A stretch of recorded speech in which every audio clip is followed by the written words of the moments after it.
ఇంగ్లాండ్‌తో 5 టీ20ల సిరీస్‌లో భారత్ జోరు కొనసాగుతోంది. 99% ఇంకా మ్యాచ్ ఓడిపోతాము అనుకునే సమయంలో తెలుగోడు తిలక్ వర్మ పూర్తిగా ఆటను మలుపు తిప్పి భారత్‌కు రెండవ గెలుపును అందించాడు.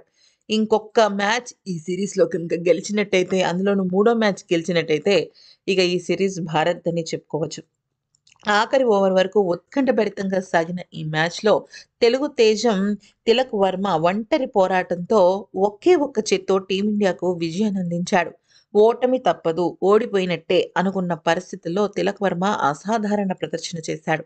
ఈ మ్యాచ్‌లో ముందుగా బ్యాటింగ్ చేసిన ఇంగ్లాండ్ నిర్ణీత 20 ఓవర్లలో 9 వికెట్లకు 165 పరుగులు చేసింది.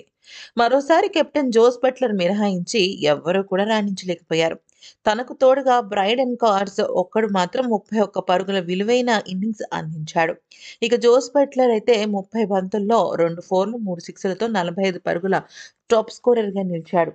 భారత బౌలర్లలో వరుణ్ చక్రవర్తి, అక్షర్ పటేల్ 2 వికెట్లు తీయగా హర్షదీప్ సింగ్, హార్దిక్ పాండ్యా, సుందర్, అభిషేక్ శర్మ వీళ్ళు తలా ఒక వికెట్ తీసుకుంటూ వెళ్లారు.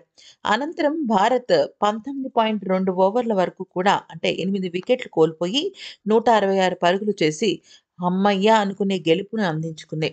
ఇక తిలక్ వర్మ 55 బంతుల్లో 4 ఫోర్లు, 5 సిక్స్‌లతో 72 పరుగులు చేసి అజేయంగా నాటౌట్‌గా నిలిచాడు. తన హాఫ్ సెంచరీతో ఒక్కసారిగా ఆటను మలుపు తిప్పాడు. అయితే తిలక్ వర్మకు సహాయంగా సుందర్ 19 బంతుల్లో ఒక సిక్స్, 3 ఫోర్లతో 26 పరుగుల కీలకమైన ఇన్నింగ్స్ ఆడి భారత జట్టుకు విజయాన్ని అందించాడు. ఇంగ్లాండ్ బౌలర్లలో బ్రైడెన్ కార్స్ ఏకంగా 3 వికెట్లు తీయగా జోఫ్రా ఆర్చర్, మార్క్ వుడ్ అలాగే జోస్ హజల్‌వుడ్ ఇలా చెప్పుకుంటూ వెళ్ళినట్టయితే ఓవర్ 10, లివింగ్స్టోన్ ఇలా తలా ఒక వికెట్ తీసుకుంటూ వెళ్లారు. తిలక్ వర్మ పోరాటాన్ని విరాట్ కోహ్లీ మెల్బోర్న్‌లో ఆడిన ఐకానిక్ ఇన్నింగ్స్‌తో అభిమానులు పోలుస్తున్నారు. అయితే ఎందుకిలా జరిగింది అంటే 166 పరుగుల లక్ష్య ఛేదనలో దిగిన భారత్‌కు శుభారంభం దక్కలేదు. ఓపెనర్లు సంజు శాంసన్ అలాగే అభిషేక్ శర్మ 12 పరుగులతో అంటే 5, 12 పరుగులతో వరుస ఓవర్లలో పెవిలియన్‌కు చేరారు. మార్క్ వుడ్ బౌలింగ్‌లో అభిషేక్ శర్మ వికెట్ల ముందు దొరికిపోగా Sanju Samson, Jofra Archer catch ఔట్‌గా పెవిలియన్‌కు చేరాడు. క్రీజ్‌లోకి వచ్చిన తిలక్ వర్మ భారీ సిక్స్‌లు బాదడంతో వేగంగానే పరుగులు వచ్చాయి. కానీ మరో ఎండ్‌లో కెప్టెన్ సూర్యకుమార్ యాదవ్ బాగా రాణిస్తాడనుకుంటే 12 పరుగులకే ఔట్ అయిపోయాడు. బ్రైడెన్ క్లార్క్ క్లీన్ బౌల్డ్ చేసి పడేశాడు.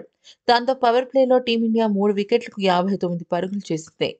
పవర్ ప్లే అనంతరం భారత్ వరుసగా వికెట్లు కోల్పోయింది. ధృవ్ జురెల్ 4 పరుగులు, హార్దిక్ పాండ్యా 7 పరుగులు ఇలాగా ఒకళ్ళ తర్వాత ఒకళ్ళు తీవ్రంగా నిరాశపరుస్తూ వికెట్ల దగ్గర దొరికిపోతూ వచ్చారు. దాంతో భారత్ 78 పరుగులకే 5 వికెట్లు కోల్పోయి కష్టాల్లో పడింది. ఈ పరిస్థితుల్లో క్రీజ్‌లోకి వచ్చిన సుందర్‌తో కలిసి తిలక్ వర్మ జట్టును ముందుకు నడిపించాడు. ఇక ఈ క్రమంలో అతను 38 బంతుల్లో 50 పరుగులు చేశాడు. సుందర్ ఇచ్చిన సునాయాసమైన క్యాచ్‌ను రషీద్ నేలపాలు చేయగా అతను ఒక భారీ సిక్స్‌తో పాటు బౌండరీ బాదాడు. సుందర్ 26 పరుగులతో తన వ్యక్తిగత స్కోర్ వద్ద ఉండగా కార్స్ అనే బౌలర్ క్లీన్ బౌల్డ్ చేసేసి పంపించాడు. అక్షర్ పటేల్ కూడా 2 పరుగులు చేసి లివింగ్స్టోన్ దగ్గరని ఔట్ చేయగా, ఇక మరొక వైపు వికెట్లు పడుతున్నా కూడా తిలక్ వర్మ పోరాడుతూనే వచ్చాడు. భారీ షాట్ ఆడే క్రమంలో హర్షదీప్ సింగ్ కూడా 6 పరుగుల వ్యక్తిగత స్కోర్ వద్ద ఔట్ అవ్వగా, రవి బిష్ణయ్ ఒక్కడే తిలక్ వర్మకు సహాయంగా నిలిచాడు. అయితే దాంతో మ్యాచ్ ఉత్కంఠభరితంగా మారిపోయింది. 19వ ఓవర్‌లో రవి బిష్నాయ్ బౌండరీ బాదడంతో ఇక భారత విజయానికి 6 పరుగులు అవసరమవగా తొలి బంతికి క్విక్ డబుల్ తీసిన తిలక్ వర్మ ఆ తర్వాత బౌండరీ బాది విజయ లాంఛనాన్ని పూర్తి చేశాడు.